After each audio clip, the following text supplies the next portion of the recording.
bonjour à tous. C'est dans un climat spectaculaire marqué d'une ambiance des vives empreintes qu'ont démarré les 9e Jeux de la francophonie vendredi 28 juillet dernier.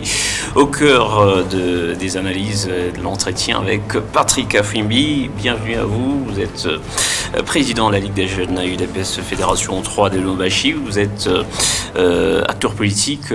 Comment vous avez trouvé le climat d'organisation de ces 9e Jeux de la francophonie qu'a abrité la capitale congolaise, Kinshasa?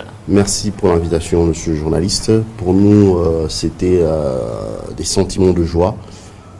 Cette première journée, lancement des 9e Jeux de la francophonie, c'est une réussite totale pour la République démocratique du Congo. Plusieurs ne s'attendaient pas à une manifestation aussi spectaculaire, aussi réussie que celle que les organisateurs ont eu à nous présenter. Manifestation réussie, voilà, ça a réuni près de 3000 jeunes sportifs et des artistes venant d'une trentaine de pays. Quelle opportunité ces Jeux peuvent offrir pour la RDC qui les organise, la RDC qui est le pays hôte? Et évidemment, plus de 3000 jeunes sont venus à ces Jeux de la francophonie. Cela va contribuer à beaucoup de choses pour la République démocratique du Congo, notamment la relève de la jeunesse sportive francophone et particulièrement celle de la République démocratique du Congo. Et il y a beaucoup de choses, notamment en termes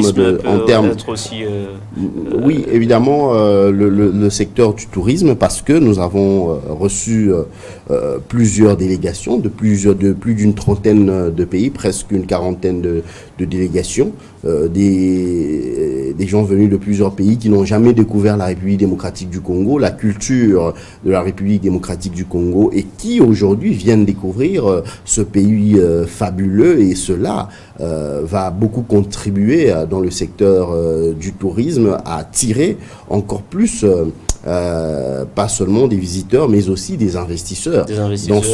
Au-delà des problèmes que connaît la RDC, le pays, vous avez l'agression, vous avez une année électorale, des élections qui sont attendues d'ici le 20 décembre 2023. La RDC qui organise un tel grand événement francophone, c'est quel signal du point de vue international?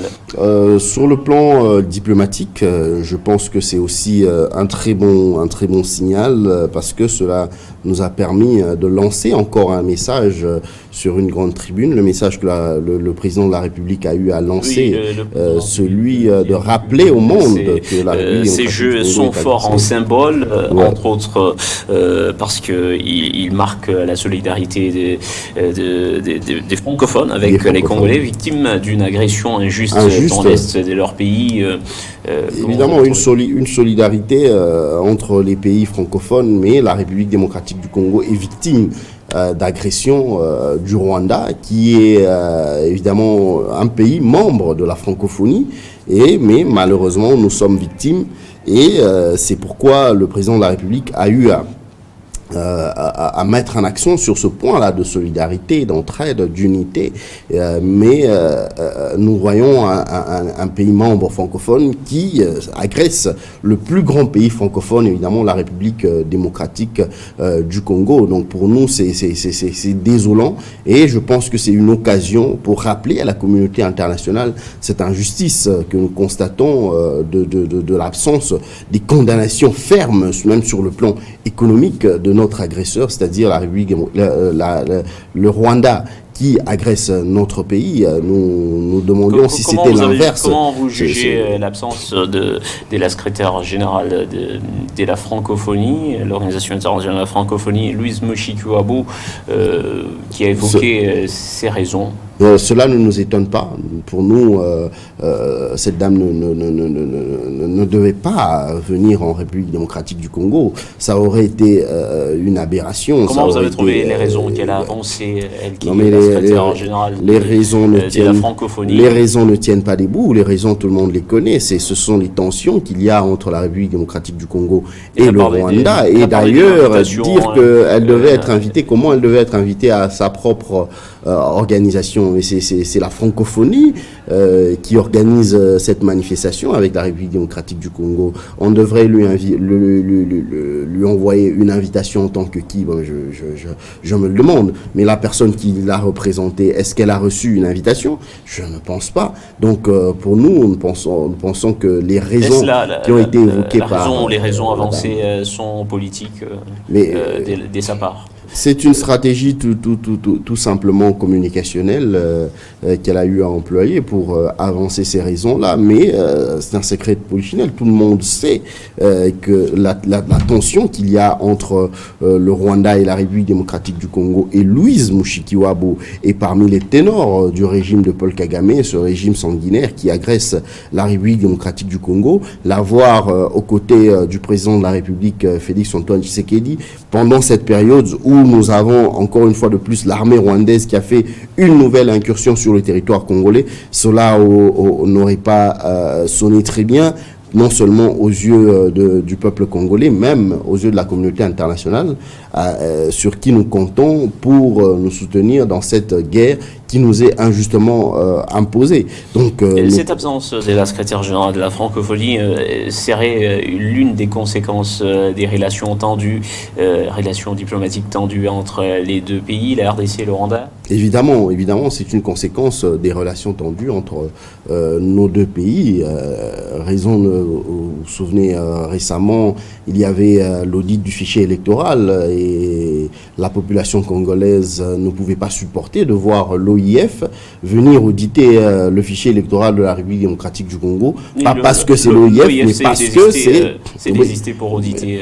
Évidemment, c'est encore une conséquence logique du désistement de l'OIF à l'audit du fichier électoral. Mais lorsque l'OIF se désiste sur décision de Louise Mushikiwabo, vous pensez que cette même dame va venir en République démocratique du Congo assister au 9e jeu de la francophonie? Je ne pense pas. Ce n'est qu'une conséquence tout à fait logique. Tant que la francophonie aura à sa tête Louise Mushikiwabo, parmi les ténors du régime de Paul Kagame. Donc je pense que avoir cette dame-là à la tête de l'OIF, c'est un affront pour le peuple congolais, pour nous, parce que son pays, évidemment, est en train d'agresser injustement un autre pays qui est la République démocratique du Congo. Et je pense que si aujourd'hui la République démocratique du Congo se décidait d'agir de la même manière que le Rwanda est en train de le faire, cela n'aurait pas de bonnes conséquences. Et nous verrons plusieurs pays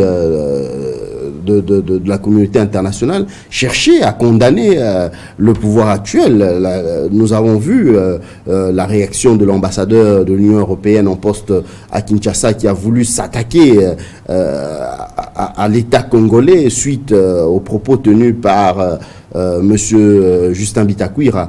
Heureusement, nous félicitons la ministre de la Justice qui a eu à recadrer sévèrement aussi l'ambassadeur en poste à Kinshasa suite à ses déclarations néocolonialistes et qui sont toujours prêts à soutenir le Rwanda au détriment de la République démocratique du Congo. Au détriment, nous parlons de ces 9e jeux de la francophonie dont la RDC a eu le privilège d'accueillir, d'abriter en tant que pays hôte la RDC qui avait pris part à la 8e édition en Côte d'Ivoire des jeux de la francophonie.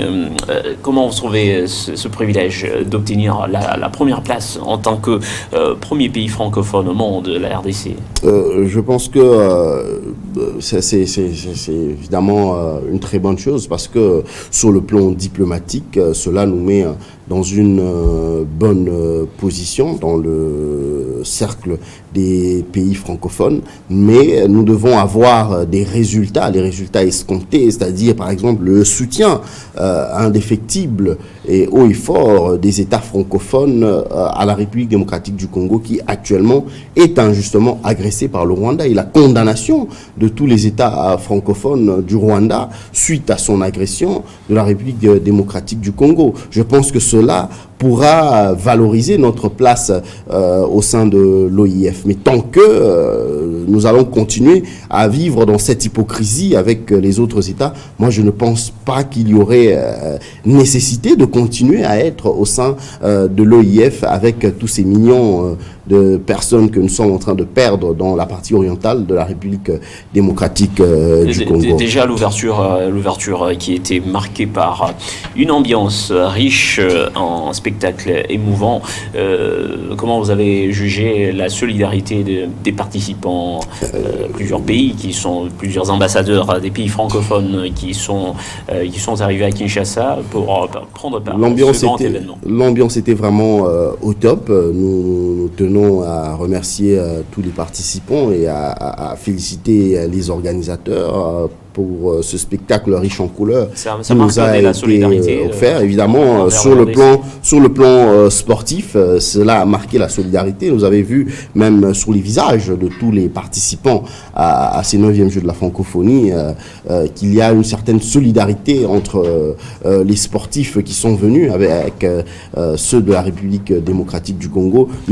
Ce que nous voulons, c'est que cette solidarité que les sportifs ont montré envers leurs frères congolais, que les politiques puissent aussi montrer cela. Cela pourra nous permettre de bénéficier de notre place au sein de l'Organisation internationale de la francophonie. Mais nous tenons aussi à souligner l'avantage de ces Jeux de la francophonie, parce qu'ils vont oui, évidemment, sur le plan économique, nous avons la création de plusieurs emplois avec toutes ces infrastructures qui ont été rénovées, construites, réhabilitées. Je pense qu'il y a eu création de centaines d'emplois. Cette exhibition des atouts culturels, du potentiel culturel congolais, du génie. Vous avez vu des canettes, des costumes en canettes, plastique et autres. Et c'est une occasion de démontrer les atouts. Oui, évidemment, les atouts sur le plan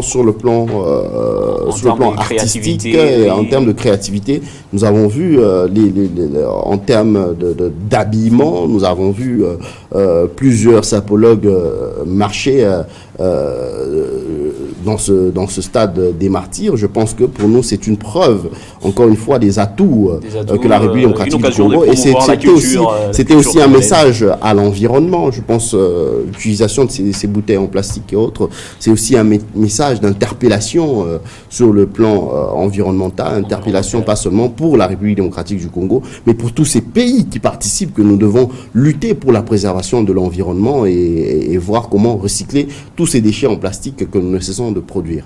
Et voilà, des retombées positives, des projections de ce démarrage des 9e Jeux. La francophonie était au cœur de ce décryptage avec vous.